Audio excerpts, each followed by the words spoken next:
अब हम देखेंगे क्वेश्चन नंबर 5 का जो 6 क्वेश्चन है। क्वेश्चन नंबर 5 में जो 6 क्वेश्चन है वो तो ये है integration dx upon 1 plus 3 ex plus 2 e का पावर 2x। तो यहाँ पे हिंट में दे दिया है, यहाँ पे देखिए ex दे दिया, तो यहाँ पे क्या करवाया मैं आपको बता देती हूँ। ex से मल्टीप्लाई भी करवा दिया, डिवाइड भी करवा दिया। मल्टीप्लाई करवा दी ex हो गया, यहाँ पे डिवाइड भी करवा दिया है। देखिए जब ex से इसमें ये तो मल्टीप्लाई कर दिए, जब ex से डिवाइड करेंगे तो डिवाइड तो कर रहे हैं लेकिन ex मल्टीप्लाई इसमें होगा, ठीक। तो यहाँ पे क्या हो जाएगा, ex का मल्टीप्लाई जब ये नीचे हुआ तो 2 ये 2 e का पावर 3x, e का पावर 2x है, एक ex से मल्टीप्लाई जब हो रहा है तो e का पावर 3x प्लस 3 e का पावर 2x और प्लस ex, ठीक।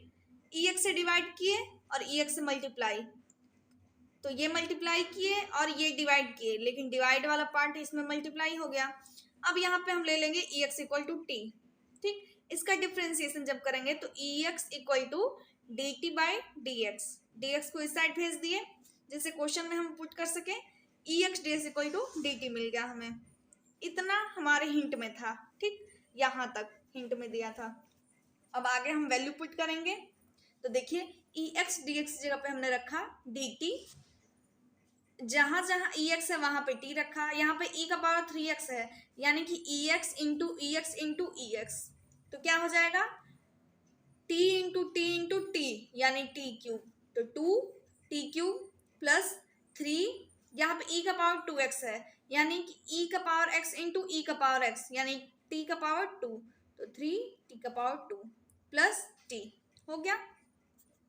यहाँ से हम ले लेंगे t कॉमन ले लिए तो यहाँ पे बचा 1 plus 3t plus 2t square, t ले लिए कॉमन, ठीक। यहाँ पे ये बचा।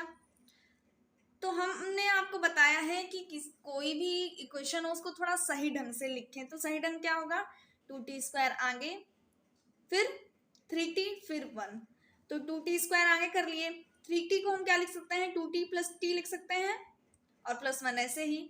अब यहाँ पे t का t तो ऐसे ही रहा, यहाँ पे देखिए इसमें से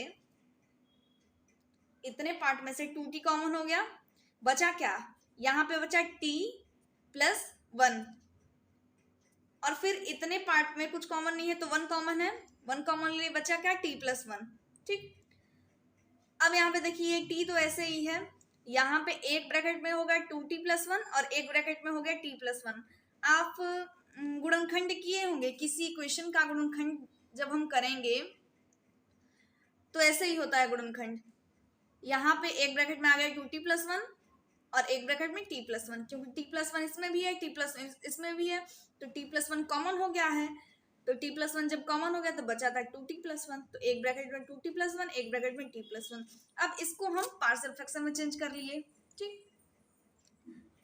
तो इसको हमने पार्शियल फ्रैक्शन में चेंज कर लिया, तो a अपॉन में t plus b upon 2t plus 1 plus c upon t plus 1 हो गया।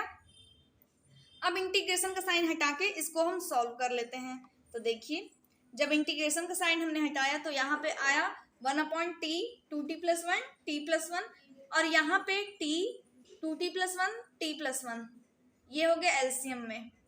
अब हम क्या किए, t से जब इसको डिवाइड करेंगे तो t और t तो कट जाएगा, बचेगा 2t प्लस 1 t प्लस 1, इसका मल्टीप्लाई a से हो गया।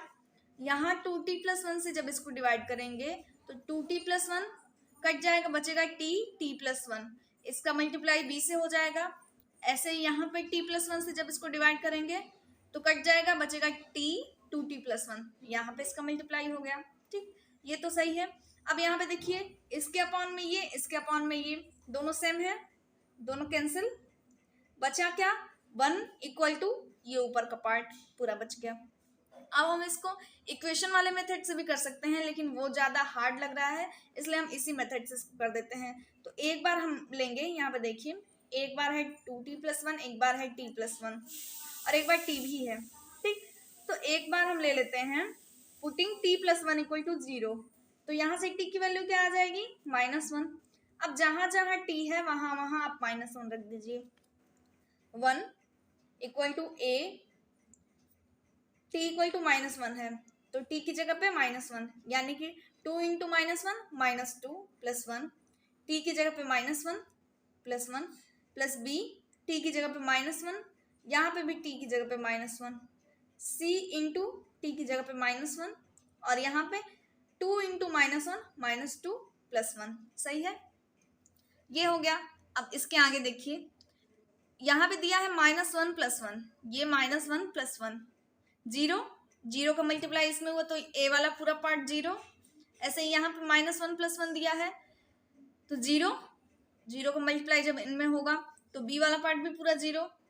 यहाँ पे क्या आया, -2 प्लस 1 दिया है, -2 प्लस 1 क्या होगा, -1, और यहाँ पे c इंटू -1 -c, -c का मल्टीप्लाई जब -1 से होगा तो +c आ जाएगा। ठीक, तो ये जीरो है, यानी c की वैल्यू हमको 1 मिल गई। तो c की वैल्यू अब हमको मिल गई। अब एक बार तो हमने रखा putting t plus 1 equal to 0, अब इस बार रखेंगे हम putting 2t plus 1 equal to 0। ठीक, तो यहाँ हमने रखा putting 2t plus 1 equal to 0। यहाँ से जब t की वैल्यू निकाला हमने तो t की वैल्यू -1/2 आई। 2t प्लस 1 इक्वल टू 0 है तो 2t इक्वल टू -1 हो जाएगा, t इक्वल टू -1/2। अब जहां जहां पे t था वहां पे हम -1/2 रख देंगे। तो देखिए क्या था, 2t था प्लस 1, t की जगह पे -1/2, यहाँ t प्लस 1 था, t की जगह पे -1/2, यहाँ पे भी t प्लस 1 था तो t की जगह -1/2, जहां जहां t वहां वहां -1/2। उसके बाद देखते हैं क्या होता है, ये 2 कैंसिल, बचा क्या, -1 प्लस 1, 0 हो गया, यानी ए वाला पूरा पूरा पार्ट 0। यहाँ पे देखिए -1/2 प्लस 1 है, इसको जब सॉल्व करेंगे 1 में से 1/2 जाएगा, यानी एक में से अगर आधा जाएगा घटेगा तो क्या बचेगा, आधा बचेगा, यानी 1/2 बचेगा। और यहाँ पे -1/2 है तो 1/2 इंटू -1/2 क्या हो जाएगा, -1/4। तो देखिए हमने यहाँ पे लिखा है -b इंटू 1/4, और ये वाला पूरा पार्ट भी 0 हो रहा है क्योंकि देखिए यहाँ पे 2 इंटू -1/2 है, 2 से 2 कैंसिल, -1 प्लस 1 0, यानी कि जब ये 0 हुआ तो ये सी वाला पूरा पार्ट 0, ए वाला पूरा पार्ट 0, सी वाला पूरा पार्ट 0, बचा है बी वाला पार्ट, यानी यहाँ से बी की वैल्यू निकलने वाली है। यहाँ पे देखिए b की वैल्यू हमको निकालनी है तो 4 को इस साइड भेजेंगे, 4 यहाँ पे डिवाइड में है, जब इस साइड जाएगा तो 1 से मल्टीप्लाई हो जाएगा, 4 का 1 से मल्टीप्लाई हुआ तो 4 इक्वल टू -b, माइनस को इस साइड भेज दीजिए, यानी b की वैल्यू -4 मिल गई। अब हमको c की वैल्यू मिल गई, b की वैल्यू मिल गई, a की वैल्यू अभी निकालनी है। तो हमने बताया कि आप अपने मन से 1, -1 या 0 इन तीनों में से कोई आप ले सकते हैं। ठीक, तो आप ले लीजिए, मान लीजिए t इक्वल टू 0 ही ले लीजिए, a की वैल्यू निकालनी है हमको, तो जहां जहां t है वहां वहां 0 रख देंगे, रख दिए। तो ये पार्ट देखिए क्या हुआ, 2 इंटू 0 0, 0 प्लस 1 1, 0 प्लस 1 1, 1 इंटू 1 1 ही होगा, और 1 का मल्टीप्लाई ए से, यानी ए आएगा। यहाँ पे देखिए, यहाँ पे पहले से ये 0 दिख रहा है, यानी ये पूरा पार्ट 0। यहाँ पे देखिए c इंटू 0 है, c इंटू 0 है तो ये 0, अब 0 का मल्टीप्लाई इसमें हो तो ये भी पूरा 0, यानी कि b और c वाला पूरा पार्ट 0 0 हो गया। यहाँ पे हुआ a की वैल्यू 1 मिल गई, a b c तीनों की वैल्यू मालूम चल गई हमको। अब हम क्या करेंगे, इक्वेशन में पुट कर देंगे। तो यहाँ पे इक्वेशन है, ये इक्वेशन में हम पुट कर देंगे। a की वैल्यू है 1, यानी 1/t, b की वैल्यू है -4 तो -4/2t प्लस 1, और c की वैल्यू है 1 तो 1/t प्लस 1 कर दिए।